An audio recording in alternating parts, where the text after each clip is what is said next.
राधे राधे दोस्तों, कैसे हो आप सब। आशा करती हूँ आप सब अच्छे होंगे। आज के वीडियो में हम बात करेंगे कंप्यूटर के चैप्टर 3 के बारे में।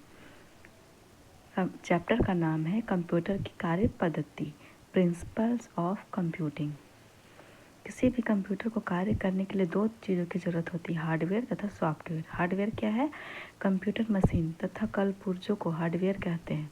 हार्डवेयर कंप्यूटर की भौतिक संरचना है।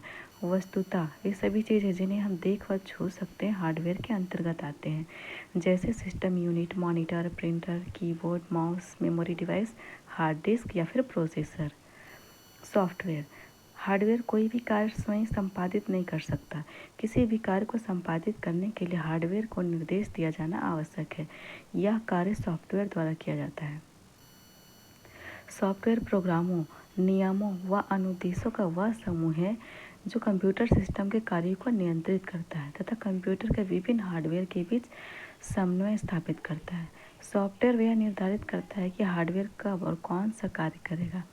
सॉफ्टवेयर को हम देख या छू नहीं सकते। इस प्रकार अगर हार्डवेयर इंजन है तो सॉफ्टवेयर उसका ईंधन है। हार्डवेयर मतलब शरीर है तो सॉफ्टवेयर उसकी आत्मा है। ये दोनों एक दूसरे के पूरक है। हार्डवेयर काम तभी कर सकता है जब सॉफ्टवेयर उसको इंस्ट्रक्शन देगा। कंप्यूटर की कार्य प्रणाली, working principle of computer. Computer की कार्य प्रणाली को मोटे तौर पर 5 भागों में बांटा जाता है जो हर प्रकार के कंप्यूटर के लिए आवश्यक है। इनपुट, कंप्यूटर में डाटा तथा अनुदेशों, डाटा एंड इंस्ट्रक्शन को डालने का कार्य इनपुट कहलाता है। इसे इनपुट यूनिट द्वारा संपन्न किया जाता है।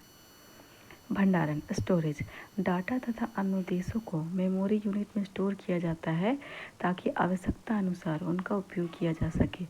कंप्यूटर द्वारा प्रोसेसिंग के पश्चात प्राप्त अंतरिम तथा अंतिम परिणामों, इंटरमीडिएट एंड फाइनल रिजल्ट को भी मेमोरी यूनिट में स्टोर किया जाता है।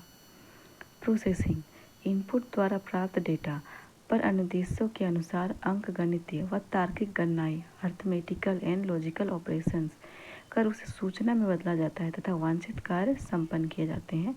उसे प्रोसेसिंग कहते हैं। आउटपुट क्या आता है? कंप्यूटर द्वारा प्रोसेसिंग के पश्चात सूचना या परिणामों को उपयोगकर्ता के समक्ष प्रदर्शित करने का कार्य आउटपुट कहलाता है। इसे आउटपुट यूनिट द्वारा संपन्न किया जाता है। कंट्रोल, विभिन्न प्रक्रियाओं में प्रयुक्त उपकरणों, अनुदेशों और सूचनाओं को नियंत्रित करना और उनके बीच तालमेल स्थापित करना कंट्रोल कहलाता है। मशीन साइकिल क्या होता है? कंप्यूटर द्वारा किसी छोटे से छोटे इंस्ट्रक्शन को संपन्न करने के लिए एक प्रोसेसर से गुजरना पड़ता है, जिसे मशीन साइकिल कहते हैं। मशीन साइकिल को एक निश्चित क्रम से निष्पादित होने वाले 4 चरणों में बांटा जाता है। फेच, मेमोरी से आवश्यक निर्देश प्राप्त करना, डिकोड करना, प्राप्त निर्देशों को कंप्यूटर द्वारा समझे जा सकने वाला कमांड्स में बदलना। एग्जीक्यूट, इन कमांड्स को प्रोसेसर द्वारा एग्जीक्यूट करना। स्टोर, एग्जीक्यूशन के बाद प्राप्त परिणामों को मेमोरी में स्टोर करना। इस प्रकार मशीन साइकिल किसी इंस्ट्रक्शन का एग्जीक्यूशन फेज है। कंप्यूटर में यह प्रक्रिया लगातार चलती रहती है। आधुनिक प्रोसेसर 1 सेकंड में लाखों मशीन साइकिल प्रक्रिया पूरा करते हैं। कंप्यूटर हार्डवेयर के मुख्य भाग, main components of computer. Computer की आंतरिक संरचना विभिन्न कंप्यूटरों में अलग अलग हो सकती है, पर कार्य पद्धति के आधार पर कंप्यूटर हार्डवेयर को निम्नलिखित भागों में बांटा जा सकता है। कंप्यूटर हार्डवेयर को कितने भागों में बांटा जा सकता है? 4 भागों में। इनपुट यूनिट, भंडारण यूनिट या फिर मेमोरी यूनिट, स्टोरेज यूनिट और मेमोरी यूनिट। सिस्टम यूनिट के 3 भाग होते हैं, मदरबोर्ड, सेंट्रल प्रोसेसिंग यूनिट, प्राथमिक या मुख्य मेमोरी, प्राइमरी और मेन मेमोरी, और आउटपुट। कंप्यूटर कार्य प्रणाली का रेखा चित्र दिया गया है।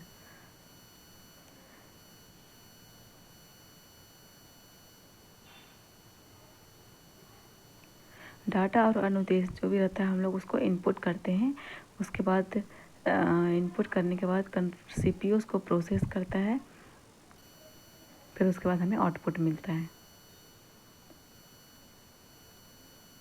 इनपुट डिवाइस, डाटा प्रोग्राम, अनुदेश, इंस्ट्रक्शन और निर्देशों, कमांड्स को कंप्यूटर में डालने के लिए प्रयोग की जाने वाली विद्युत यांत्रिक मैकेनिकल युक्ति इनपुट डिवाइस कहलाता है। इनपुट यूनिट उपयोगकर्ता से डाटा और अनुदेश प्राप्त कर उसे डिजिटल रूप में परिवर्तित करता है तथा प्रोसेसिंग के लिए प्रस्तुत करता है। चूँकि कंप्यूटर केवल बाइनरी संकेतों 0 और 1 या ऑन और ऑफ को समझ सकता है, अतः सभी इनपुट डिवाइस इनपुट इंटरफेस की मदद से डाटा व अनुदेशों को बाइनरी संकेतों में बदलते हैं। इस तरह इनपुट डिवाइस का कार्य है डाटा अनुदेशों तथा प्रोग्राम को स्वीकार करना, उन्हें बाइनरी कोड में बदलना, बदले हुए कोड को कंप्यूटर सिस्टम को देना। इनपुट डिवाइस के कुछ उदाहरण हैं कीबोर्ड, माउस, जॉयस्टिक, प्रकाश से pen, scanner, barcode reader, MICR, punch card reader आदि।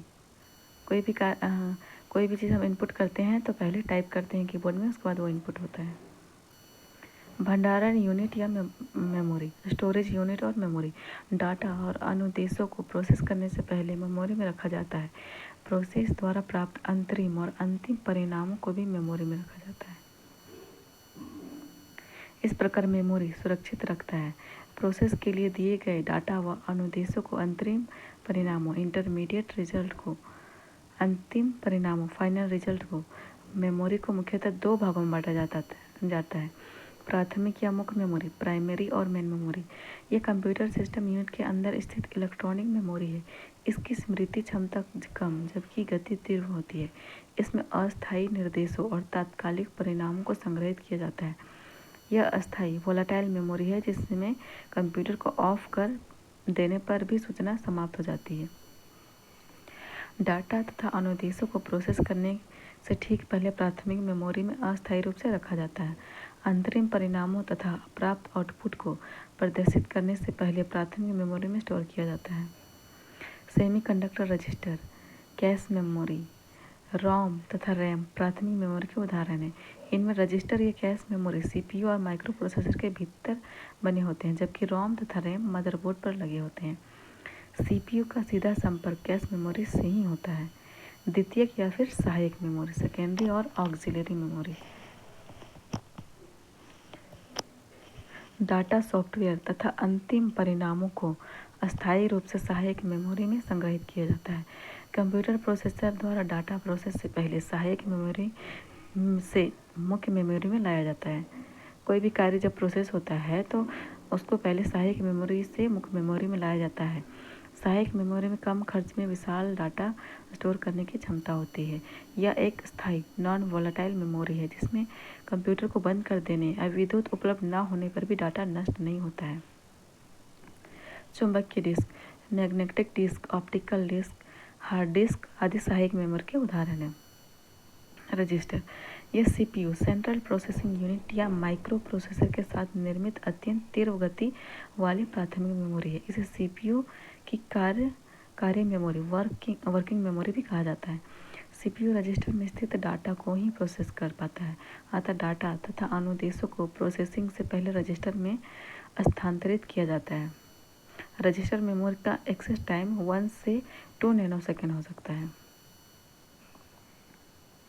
कोई भी डाटा तथा अनुदेशों को प्रोसेस से पहले रजिस्टर में स्थानांतरित किया जाता है। Cache memory, cache memory CPU से सीधे जुड़ा होता है, अतः कैश मेमोरी से सीपीयू तक डाटा ले जाने के लिए कंप्यूटर मदरबोर्ड की सिस्टम बस का प्रयोग नहीं करना पड़ता है, अतः डाटा स्थानांतरण की गति तीव्र होती है। यह मुख्य मेमोरी और सीपीयू के बीच अस्थायी रूप से हाई स्पीड स्टोरेज एरिया का कार्य करता है, जिससे प्रोसेसिंग क्षमता में वृद्धि होती है।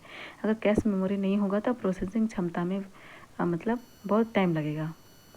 सीपीयू वांछित सूचना के लिए सबसे पहले कैश मेमोरी की तलाश करता है। अगर वांछित सूचना कैश मेमोरी में नहीं मिलती तो इसे रोम रैम में खोजा जाता है। कैश मेमोरी सीपीयू तथा मुख्य मेमोरी के बीच गति भेद स्पीड मिसमैच को दूर करने के लिए बफर का काम करता है। कैश मेमोरी अत्यंत तीव्र होती है पर यह अधिक महंगा भी होता है। कैश मेमोरी का एक्सेस टाइम 2 से 10 नैनोसेकंड तक हो सकता है। यह रजिस्टर से इसका काम होता है। RAM, random access memory. RAM एक सेमीकंडक्टर मेमोरी चिप है जिसे मदरबोर्ड पर बने मेमोरी स्लॉट में लगाया जाता है। यह एक अस्थायी वोलाटाइल प्राथमिक मेमोरी है। इसमें डाटा का एक्सेस टाइम डाटा की भौतिक स्थिति पर निर्भर नहीं करता है, अतः इसकी गति तीव्र होती है। रोम नॉन वोलाटाइल होता है, अस्थायी होता है, जबकि रैम वोलाटाइल होता है। रैम में होता है कि मतलब लाइट कट गया है तो वो चीज़ वहीं ख़त्म हो जाता है, कोई भी डेटा स्टोर नहीं रहता है, लेकिन रोम में डेटा स्टोर रहता है। लाइट कटे या कुछ भी हो उसमें डेटा स्टोर रहता है। प्रोसेसिंग के दौरान डाटा और अनुदेशों को सहायक मेमोरी से लाकर रैम में स्टोर किया जाता है। सीपीयू इन्हें रैम से प्राप्त करता है तथा डाटा प्रोसेसिंग करता है। किसी अंतरिम या अंतिम परिणाम इंटरमीडिएट और फाइनल रिजल्ट को अस्थायी तौर पर रैम में स्टोर किया जाता है। सहायक मेमोरी सहायक मेमोरी से सहायक मेमोरी से डेटा को रैम में लाते हैं, रैम से कैश में लाते हैं, कैश के बाद फिर रजिस्टर में, उसके बाद सीपीयू में प्रोसेस होता है। रोम से भी ले सकते हैं। रोम रीड ओनली मेमोरी। रोम एक सेमीकंडक्टर मेमोरी चिप है जिसे कंप्यूटर मदरबोर्ड पर कंप्यूटर निर्माता कंपनी द्वारा स्थापित किया जाता है। रोम एक स्थायी नॉन वोलाटाइल प्राथमिक मेमोरी है जिसमें संग्रहित डाटा ना तो नष्ट होती है और ना ही उसे बदला जा सकता है। रोम में कंप्यूटर को स्टार्ट करने के लिए आवश्यक सॉफ्टवेयर स्टोर किया जाता है। CMOS chip complementary metal oxide semiconductor chip. Computer में कुछ सूचनाएं तथा सेटिंग्स लगातार परिवर्तित होती रहती है, पर कंप्यूटर को उन्हें अद्यतन अपडेट करते रहना होता है। यदि किसी पर्सनल कंप्यूटर को कुछ समय या दिन के बाद ऑन किया जाए तो भी वह वर्तमान का सही समय और दिन बताता है। ऐसी सूचनाएं सीमॉस चिप मेमोरी में स्टोर की जाती है। CMOS chip memory computer motherboard पर स्थापित एक सेमीकंडक्टर मेमोरी है। इसके साथ बटन के आकार का एक बैटरी लगा रहता है, जिसके कारण कंप्यूटर ऑफ होने पर भी सीमॉस मेमोरी काम करते रहता है। सिस्टम यूनिट किसी पर्सनल कंप्यूटर का सिस्टम यूनिट उसका मुख्य हार्डवेयर है। सिस्टम यूनिट टीन या प्लास्टिक का बना एक बॉक्स कंटेनर होता है जिसमें इलेक्ट्रॉनिक कंपोनेंट होते हैं। इनपुट और आउटपुट डिवाइस के अतिरिक्त कंप्यूटर के सभी हार्डवेयर सिस्टम यूनिट में ही स्थित होते हैं। सिस्टम यूनिट में मुख्यतः power supply unit, motherboard, central processing unit या माइक्रो प्रोसेसर या फिर मुख्य मेमोरी तथा कई पोर्ट होते हैं। मदरबोर्ड किसी कंप्यूटर का मुख्य सर्किट बोर्ड है। संपूर्ण कंप्यूटर मदरबोर्ड के इर्द गिर्द ही घूमता है। मदरबोर्ड पर CPU, central processing unit, ROM chip, RAM chip, memory आदि उपकरण लगे होते हैं। कंप्यूटर के अन्य उपकरण जैसे input unit, output unit, hard disk drive, CD drive, sound card, video card आदि मदरबोर्ड से ही जुड़े होते हैं। भविष्य में हार्डवेयर उपकरण को जोड़ने के लिए मदरबोर्ड पर एक्सपेंशन स्लॉट्स भी बने होते हैं। कंप्यूटर बस मदरबोर्ड पर बने सुचालक तारों का समूह जो कंप्यूटर डाटा तथा संकेतों को कंप्यूटर सिस्टम के भीतर एक स्थान से दूसरे स्थान तक ले जाता है, कंप्यूटर बस कहलाता है। सीपीयू तथा कंप्यूटर सिस्टम के अन्य हार्डवेयर और पेरिफेरल डिवाइस के बीच निर्देशों तथा सूचनाओं का आदान प्रदान बस के मार्ग से ही होता है। इंटरनल सिस्टम मदरबोर्ड पर लगे उपकरणों के बीच डाटा तथा संकेतों का आदान प्रदान इंटरनल या सिस्टम बस द्वारा किया जाता है। इसमें डाटा हस्तांतरण की गति तीव्र होती है। सिस्टम बस को 3 भागों डाटा बस, एड्रेस बस तथा कंट्रोल बस में बांटा जाता है। सिस्टम बस को कितने भागों में बांटा जाता है? 3 भागों में, डाटा बस, एड्रेस बस तथा कंट्रोल बस। एक्सटर्नल एक्सपेंशन बस एक्सटर्नल या एक्सपेंशन बस कंप्यूटर पेरिफेरल डिवाइस जैसे keyboard, mouse, monitor, printer, hard disk, CD drive आदि को मदरबोर्ड के साथ जोड़ता है। इसमें डाटा स्थानांतरण की गति अपेक्षाकृत धीमी होती है। रोचक तथ्य कंप्यूटर बस कंप्यूटर के अंदर बना मुख्य सड़क हाईवे है जिस पर डाटा तथा सूचनाएं तेजी से एक स्थान से दूसरे स्थान तक जाती है। सेंट्रल प्रोसेसिंग यूनिट या फिर micro processor central processing unit जिसे संक्षेप में सीपीयू भी कहते हैं, कंप्यूटर का सबसे महत्वपूर्ण इलेक्ट्रॉनिक हार्डवेयर डिवाइस है। सीपीयू को कंप्यूटर का हृदय या मस्तिष्क भी कहा जाता है। सीपीयू को ब्रेन ऑफ कंप्यूटर या फिर हार्ट ऑफ कंप्यूटर कहा जाता है। यह कंप्यूटर के सभी कार्यों को नियंत्रित, निर्देशित तथा समन्वित, कंट्रोल, सुपरवाइज एंड कोऑर्डिनेट करता है। सीपीयू डाटा को निर्देशानुसार प्रोसेस कर अर्थपूर्ण सूचना में बदलता है तथा इनपुट का आउटपुट में रूपांतरण करता है। सीपीयू कंप्यूटर के सिस्टम यूनिट में स्थित एक हार्डवेयर डिवाइस है। सीपीयू वास्तव में एक सघन इंटीग्रेटेड सर्किट चिप है जिसे माइक्रो प्रोसेसर भी कहा जाता है। सीपीयू को माइक्रो प्रोसेसर भी कहा जाता है। किसी एक माइक्रो प्रोसेसर में करोड़ों इलेक्ट्रॉनिक उपकरण बने होते हैं। यह प्रोसेसर कंप्यूटर के मदरबोर्ड पर लगाया जाता है। सीपीयू स्टोर्ड प्रोग्राम इंस्ट्रक्शन के आधार पर काम करता है। सीपीयू किसके आधार पर काम करता है? स्टोर्ड प्रोग्राम इंस्ट्रक्शन के आधार पर। प्रोसेसिंग से पहले डाटा व निर्देशों को सीपीयू में बने रजिस्टर में अस्थायी तौर पर स्टोर किया जाता है। सीपीयू रजिस्टर में स्थित निर्देशों के अनुसार ही डाटा प्रोसेसिंग के लिए अंक गणितीय तथा तार्किक कार्रवाइयाँ मैथमेटिकल एंड लॉजिकल ऑपरेशंस करता है। डाटा प्रोसेसिंग के सभी कार्य सीपीयू द्वारा ही संपन्न किए जाते हैं। सीपीयू के मुख्य कार्य विभिन्न प्रक्रियाओं के क्रम निर्धारित करना, कंप्यूटर के विभिन्न उपकरणों को नियंत्रित और निर्देशित करना, कंप्यूटर हार्डवेयर तथा सॉफ्टवेयर के बीच समन्वय स्थापित करना, इनपुट डाटा को निर्देशानुसार प्रोसेस करना। सीपीयू को हार्डवेयर की दृष्टि से 3 मुख्य भागों में बांटा जा सकता है। सीपीयू को कितने भागों में बांटते हैं? 3 मुख्य भागों में, control unit, arithmetic logic unit और मेमोरी रजिस्टर।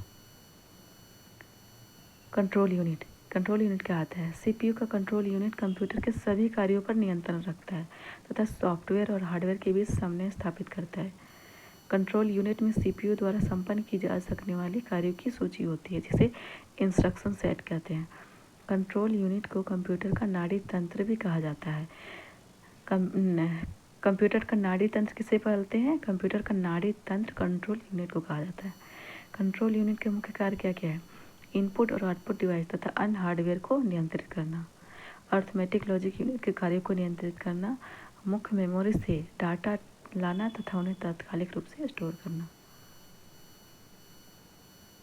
क्या आप जानते हैं कंप्यूटर को अक्सर सिस्टम कहा जाता है क्योंकि इसमें अनेक युक्तियां एक साथ मिलकर दिए गए निर्देशों के अनुसार कार्य को संपन्न करते हैं तथा एक निश्चित परिणाम प्राप्त करते हैं। निर्देशों को पढ़ना और उन्हें कार्यान्वित करने के आदेश देना, हार्डवेयर और सॉफ्टवेयर के बीच समन्वय स्थापित करना। Arithmetic logic unit ALU। Arithmetic logic unit CPU का एक भाग है। डाटा प्रोसेसिंग का वास्तविक काम ALU द्वारा ही किया जाता है। डाटा प्रोसेसिंग का वास्तविक जो काम होता है वो अर्थमेटिक लॉजिक यूनिट के द्वारा ही किया जाता है।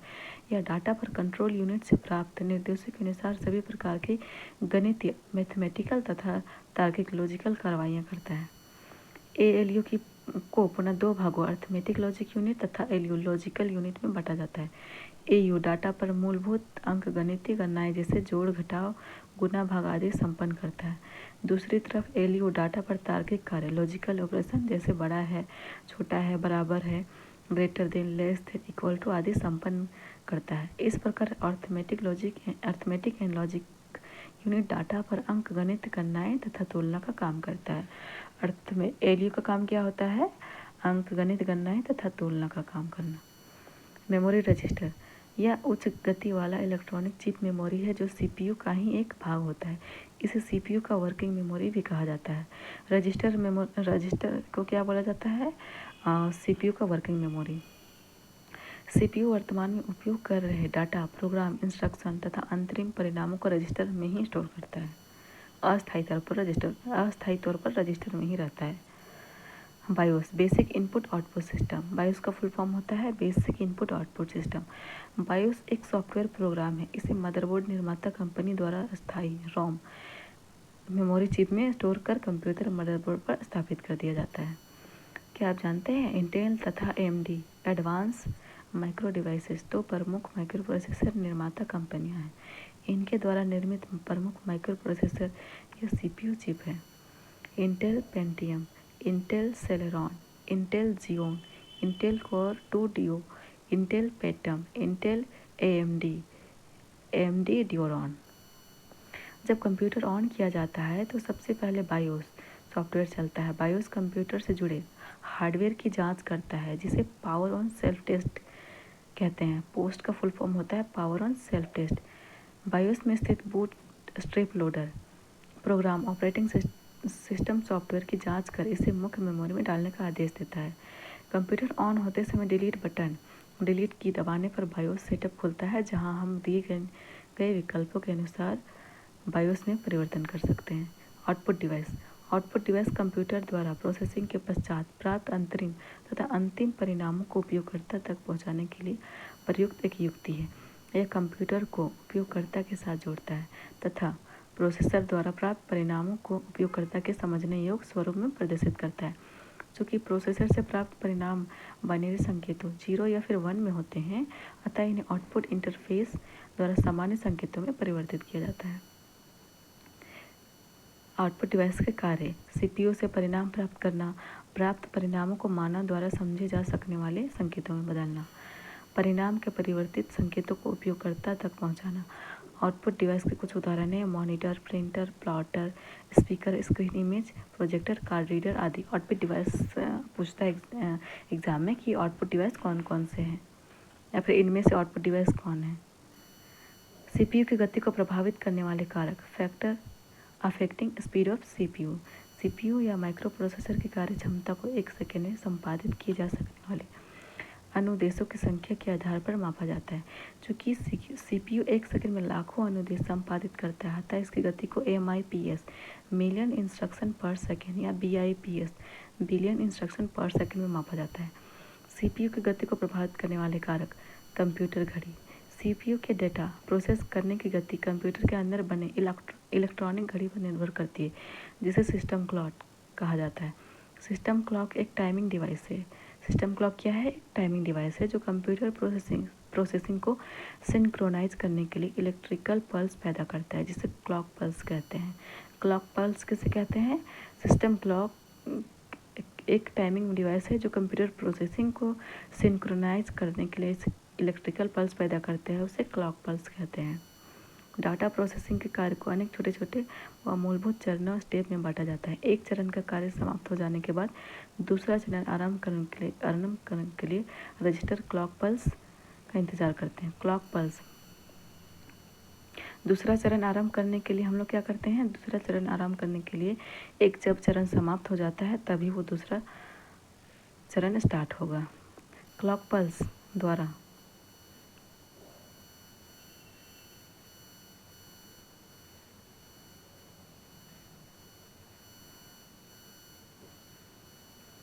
उत्पन्न किए जाते हैं।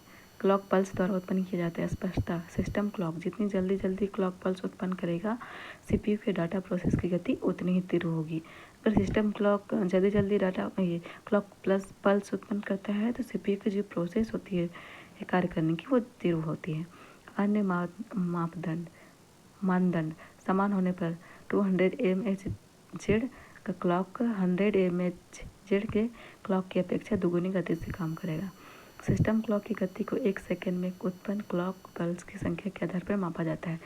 सिस्टम क्लॉक की गति को कैसे मापा जाता है? एक सेकेंड में उत्पन्न क्लॉक पल्स की संख्या के आधार पर। एक सेकेंड में उत्पन्न पल्स की संख्या को हर्ट्ज में माप कहते हैं। एक सेकेंड में उत्पन्न पल्स की संख्या को क्या कहते हैं? हर्ट्ज कहते हैं। सिस्टम क्लॉक की गति को सामान्यतः मेगा हर्ट्ज 10⁶ पल्स पर सेकेंड या गीगा हर्ट्ज 10⁹ पल्स पर सेकेंड में निरूपित किया जाता है। सिस्टम क्लॉक की गति को किस में मापा जाता है?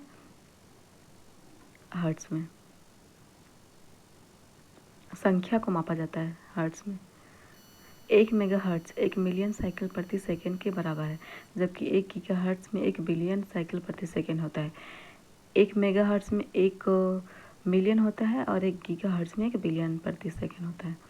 आजकल उपलब्ध कंप्यूटर में सिस्टम क्लॉक की गति 500 मेगाहर्ट्ज से 400 गीगाहर्ट्ज तक हो सकती है। रजिस्टर मेमोरी: सीपीयू रजिस्टर में स्थित डाटा को ही प्रोसेस कर सकता है। सीपीयू में रजिस्टर की संख्या तथा आकार जितना अधिक होगा, सीपीयू के प्रोसेसिंग की गति भी उतनी ही तीव्र होगी। शब्दप्रास वर्ड लेंथ: शब्दप्रास बाइनरी अंकों बीट की वह संख्या जो कंप्यूटर एक बार में प्रोसेसिंग के लिए लेता है। शब्दप्रास अधिक होने से कंप्यूटर गति बढ़ जाती है। शब्दप्रास की लंबाई 8, 16, 32 या 64 बिट तक हो सकती है। 64 बिट शब्दप्रास का अर्थ है सीपीयू एक साथ 64 बिट डेटा प्रोसेस कर सकता है। कैश मेमोरी सीपीयू से सीधे जुड़ा होता है, अतः इसके डाटा हस्तांतरण की गति तीव्र होती है। स्पष्टता: कैश मेमोरी का आकार बड़ा होने पर सीपीयू की गति भी तीव्र होती है। सिस्टम बस: कंप्यूटर में बने सिस्टम बस की चौड़ाई विड्थ सीपीयू की गति को प्रभावित करती है। यदि सिस्टम बस की चौड़ाई 32 बिट है तो इसका अर्थ है कि कंप्यूटर बस में 32 तार है। तात्पर्य यह है कि प्रोसेसर एक साथ 32 बिट डाटा का आदान प्रदान करता है। समांतर गणना पैरेलल ऑपरेशन: एक साथ कई निर्देशों के क्रियान्वयन से सीपीयू की क्षमता का बेहतर उपयोग होता है, जिससे कंप्यूटर की गति बढ़ती है। ड्यूल कोर या मल्टी कोर प्रोसेसर में एक साथ दो या अधिक प्रोसेसर एक ही चिप पर बनाए जाते हैं। इसमें पैरेलल प्रोसेसिंग का प्रयोग होता है, जिसके कारण सीपीयू की कार्यक्षमता में वृद्धि होती है। सीपीयू और अन्य उपकरणों के बीच समन्वय, integration between CPU and peripherals. सामान्यतः सीपीयू तीव्र गणना करता है, अतः अन्य उपकरणों के धीमा होने से कंप्यूटर की गति प्रभावित होती है। कंप्यूटर सिस्टम की कार्यक्षमता की माप, measuring the performance of a computer system. Throughput क्या होता है? प्रति इकाई समय में कंप्यूटर द्वारा संपादित किए गए उपयोगी प्रोसेसिंग की संख्या थ्रूपुट कहलाती है। प्रति इकाई समय में कंप्यूटर द्वारा संपादित किए गए उपयोगी प्रोसेसिंग की संख्या थ्रूपुट कहलाती है। अधिक थ्रूपुट बेहतर कार्यक्षमता को इंगित करता है, पर यह प्रोसेस किए गए कार्य के प्रकार पर भी निर्भर करता है। Response time, multitasking operating system में कंप्यूटर अपना थोड़ा थोड़ा समय सभी कार्यों के प्रोसेसिंग के लिए देता है। कंप्यूटर को प्रोसेसिंग के लिए कार्य दिए जाने तथा सीपीयू द्वारा उस कार्य को संपादित करने के लिए की गई पहली प्रतिक्रिया के बीच का समय रिस्पॉन्स टाइम कहलाता है। तब जो काम हो रहा है, प्रोसेस हो रहा है, उसमें जो पहली प्रतिक्रिया रिस्पॉन्स टाइम कहलाती है। वो मतलब कितने टाइम में वो पहली प्रतिक्रिया दे रहा है, वो रिस्पॉन्स टाइम होता है। बेहतर कार्य क्षमता के लिए रिस्पॉन्स टाइम कम होना चाहिए। टर्न अराउंड टाइम, कंप्यूटर को प्रोसेसिंग के लिए कार्य दिए जाने तथा कंप्यूटर द्वारा उसे पूरा कर अंतिम परिणाम देने के बीच का समय टर्न अराउंड टाइम कहलाता है। बेहतर कार्य क्षमता के लिए भी टर्न अराउंड टाइम का कम टाइम जो होता है वो कम होना चाहिए। रिस्पॉन्स टाइम में ये होता है कि पहली प्रतिक्रिया रिस्पॉन्स वो कब दिया, और वो रिस्पॉन्स जितनी जल्दी देगा उसका कार्य क्षमता का जो रिस्पॉन्स टाइम होता है जितना कम होगा वो उतना अच्छा है। और टर्न अराउंड टाइम में मतलब जो भी प्रोसेस कर रहा है वो अंतिम परिणाम देने तक कितना टाइम लगता है वो देखा जाता है। इसी के साथ चैप्टर 3 समाप्त होती है और अगले